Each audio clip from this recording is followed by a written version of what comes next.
Well, Jay, another our Niners Radio Uncut Empire Road. A game is underway as we're doing this taping, and Jay, that was the best takeover, and we've known each other 7 years. And what are your thoughts of the Empire Road takeover as we're getting towards the playoffs? As far as the takeover last week, I think it was a great takeover. What we did over in New Orleans, it was a collaboration of all the chapters for the 49er Empire. They basically were able to interact with each other with social media and organize the takeover. And thus far, this is definitely the greatest takeover that I've seen, other than the takeover in Dallas. 5 years ago. It's funny. It's funny because. It's funny. It's conceivable.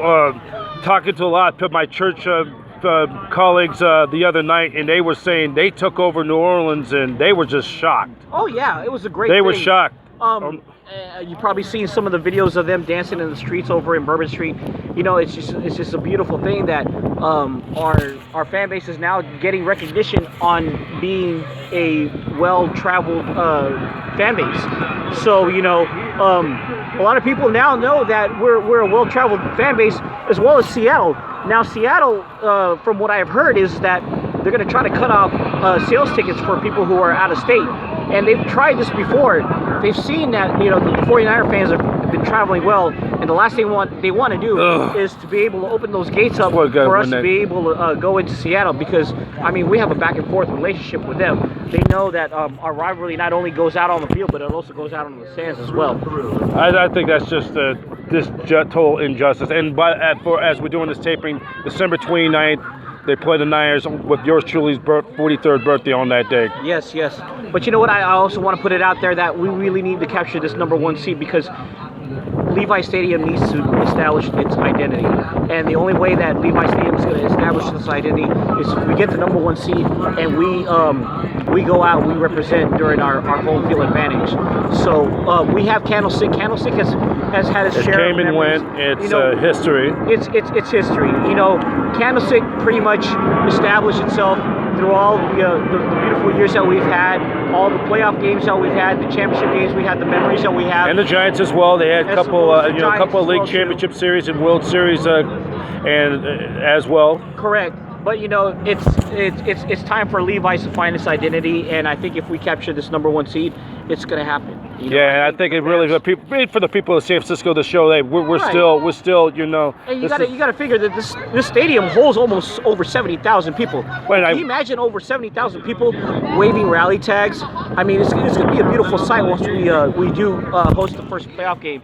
So I have faith that it's really gonna freaking liven up over here. And it's funny talking to the people when I did my tour the previous Saturday. They were saying that she was telling me they could go from 68,000 to about 75,000. Oh yeah, easy. Because they during the Super Bowl they went ahead and they expanded that for almost, I think, 5 to 6. It's similar thing like the Final Four in college basketball, like when they used to have it at the Detroit, or have tournament appearances like the Superdome in New Orleans. They'll add or the new stadiums like the Arlington Stadium and AT&T Stadium in Arlington, or Lucas Oil Stadium in downtown Indianapolis, or the U.S. Bank Stadium, which was the site of last year's Final Four.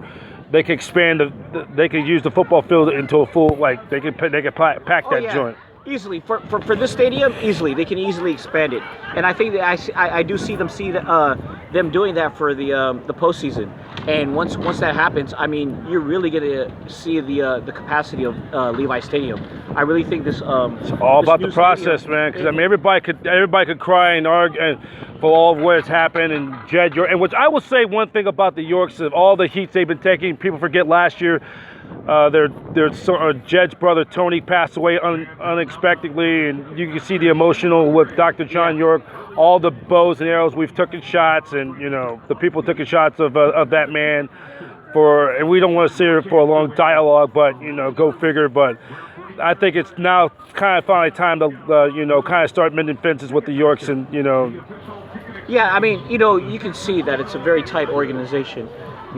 Stemming out from the York family, and it's something when somebody passes away, it brings people together, and it brings them fans together, it brings the team together. So it's an unfortunate situation that it happened, but it's good to know to the York family that the fans and the team is behind them, and we are more than just an ordinary fan base. The faithful puts themselves on a higher standard.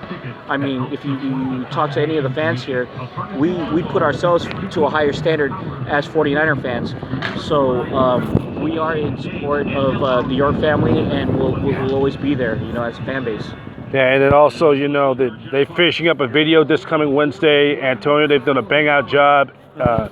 It's every game. Like I said, I mean, we took it all for granted, Jay, when the Niners were winning all those titles, and we took it for granted. Now, they had their setbacks, right. And then, more recently, but now I'm enjoying every minute. And yes. When they win the 6th Super Bowl, it won't be for us. It will be for the new generation of Niner Correct. fans. Correct. For your kids, my niece and nephews, for everybody, my colleagues, church who have young adult kids of their own who a lot of them would witness the loss of the Super Bowl, but really have not seen a full run of success like they had in the 80s and the 90s as well. Right.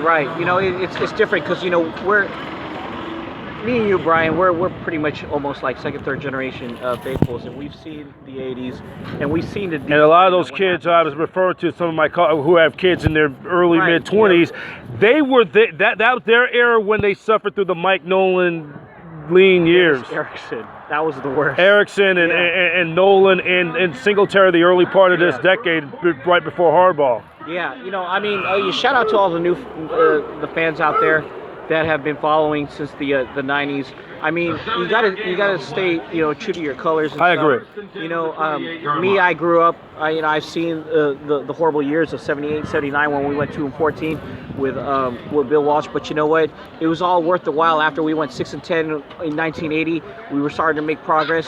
And then 1981 was our magical season when they called us the Cinderella team, and which I really mirror this team to replicate. 10 wins in the first 2 years of Kyle Shanahan. Similar thing in 78 through 78, 79, and 80, where they only had a combined 10 wins as well. So a good chance, we still got a lot of games that it could draw similar parallels. Oh, yes, definitely. I mean, if you talk to a lot of the fans that have been out there during the 80s, they will tell you, like, wow, this really replicates our 81 season. Because 1980 season, we had Joe Montana 6-10 that year, and they had that magical game against the Saints where they had that comeback. And now here we have Garoppolo, and he's really trying to make a statement, and which he is right now. I mean, a lot of people pretty much have tested him, have doubted him, and he's now answering all the critics. He's answering all the critics, and I have trust in him, and I really think that when we go to the postseason game, I think we're still yet to see the best of Garoppolo. I say every day, the best is yet. We got more to come. Yes, the best is yet to yes. come. And finally, one more thing. We know this is going to be the last game for the Raiders. They're going to be moving for good. This is a similar thing like in '81. The Niners, while the Raiders, who were the defending Super Bowl champs in 1980, coming off of their win over Dick Vermeil's Philadelphia Eagles in 1980, they finished the '81 season 7-9. With all the distractions possible moving, the Niners had that magical 13-3 season. Can you draw those two comparisons, parallels, similar effect? Well,